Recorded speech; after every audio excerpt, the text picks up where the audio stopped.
Hello friends, অনাসাস mini ব্লগে সবাইকে welcome.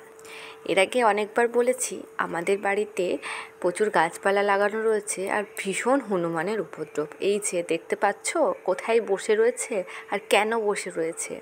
এই যে কলার কাঁধিটা রয়েছে, এখান থেকে ওনারা কলা পেরে পেরে খাবেন। এবার একজন তাড়া দিয়েছে, একজন লাফিয়ে তো চলে গেল, আর বাকিদের ভয় নেই। আর শুধু দেখো ওরা সপরিবারে এসে হাজির হয়েছে। তো প্রায়ই ভাবি যে আমার বন্ধুদের সাথে শেয়ার করব এদের উপদ্রবগুলো। এর আগে ছোটো ছোটো ভিডিওতে শেয়ার করেছিলাম, তো আজকে দেখাচ্ছি। এই যে এখন গাঁদা ফুলের সিজন, বিভিন্ন সবজির সিজন। আমার বাড়ির পাশেই যে বাগান, আমাদের যে নিজস্ব বাগান রয়েছে, যেখানে টুকটাক এটা ওটা লাগানো থাকে, ফুল থেকে শুরু করে সমস্ত জিনিস। তো এই যে এই বাবাজির বনগুলোর জন্য কোনো কিছু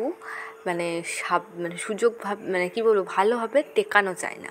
এই কলার কাঁদি দিয়েই বলি, কোনো দিন এইটা পাকা কলা, কোনো দিনও গাছে কলা পাকানো যায় না, মানে পাকা কলা পেরে তারপরে আমরা খাবো সেটা হবে না। ওনারা তো যা খাই বাকি তো নষ্ট করে, এমনকি এতটাই অত্যাচার করে শেষে কলার কাঁদি কেটে নিয়ে এসে ঘরে পাকিয়ে তবে গিয়ে খেতে হয়।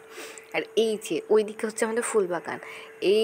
এই উপদ্রবগুলো জাস্ট দেখো, ঠিক এইরকমভাবে উপদ্রব শুরু হয়। এই যে লাভটা জাস্ট দেখো, এই প্রাচীরে কিন্তু কাটা দেওয়া রয়েছে, মানে পেরেক পোতা রয়েছে।